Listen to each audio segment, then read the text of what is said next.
Good morning class 7।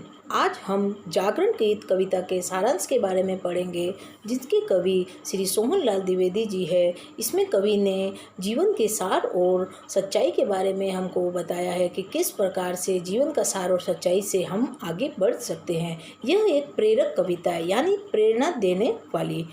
अब न गहरी नींद में तुम सो सकोगे, गीत गाकर मैं जगाने आ रहा हूँ। अटल अस्ताचल तुम्हें जाने न दूंगा, अरुण उदयाचल सजाने आ रहा हूँ।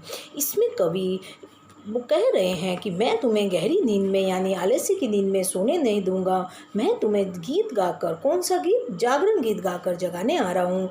मैं तुम्हें पतन की गहराई में नहीं जाने दूंगा। मैं तुम्हारे जीवन में विकास के नए नए मार्ग लेकर आऊँगा। कल्पना में आज तक उड़ते रहे तुम, साधना से सिहर कर मुड़ते रहे तुम। अब तुम्हें आकाश में उड़ने न दूंगा, आज धरती पर बसाने आ रहा हूँ।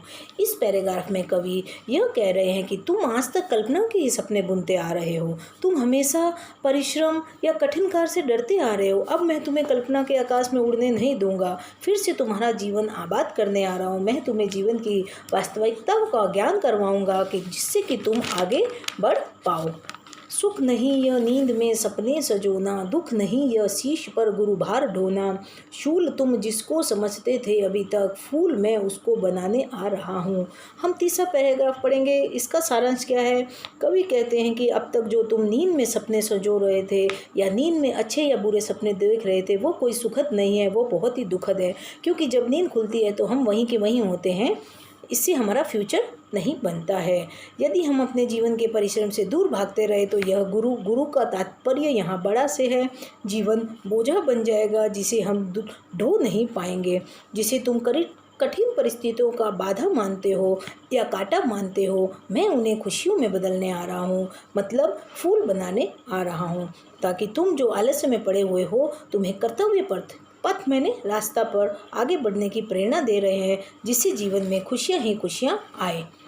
देख कर मंझधार को घबरा न जाना, हाथ ले पतवार को घबरा न जाना। मैं किनारे पर तुम्हें थकने न दूंगा, पार मैं तुमको लगाने आ रहा हूँ। कवि यहाँ आलसी और कायल लोगों को समझा रहे हैं, अगर विकास के मार्ग पर बाधा आए तो मैं तुम्हें इस बाधा से बाहर निकालूंगा। जीवन रूपी समुद्र में मझधार में पहुँच गए हैं तो घबराना नहीं है, धैर्य रूपी पतवार को पकड़कर आगे बढ़ जाना है। कवि ये कहना चाह रहे हैं कि किनारे तुम अगर पहुँच गए हो तो मैं तुम्हें थकने नहीं दूंगा, पार लगाने आ रहा हूँ। तोड़ दो मन में कसी सब श्रृंखलाएं, तोड़ दो मन में बसी संकीर्णताएं। बिंदु बनकर मैं तुम्हें ढलने न दूंगा, सिंधु बनकर तुमको उठाने आ रहा हूँ। यहाँ कवि का तात्पर्य यह है कि तुम्हारे मन में जो संकुचित विचार है, बंधन है, ओछापन है, उसे तोड़ दो। क्योंकि जीवन जीने के लिए ये बातें, कौन सी बातें? विचार या ओछापन, ये कोई काम की नहीं है। इसको आज तुम छोड़ दो, तभी तुम आगे बढ़ सकते हो।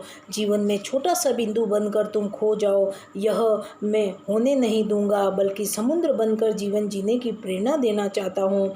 यहाँ कवि रूढ़ियों और संकीर्णताओं से दूर रहकर आगे बढ़ने की प्रेरणा दे रहे हैं। तुम उठो धरती उठे नभ सिर उठाए, तुम चलो गति में नई गति झनझनाए।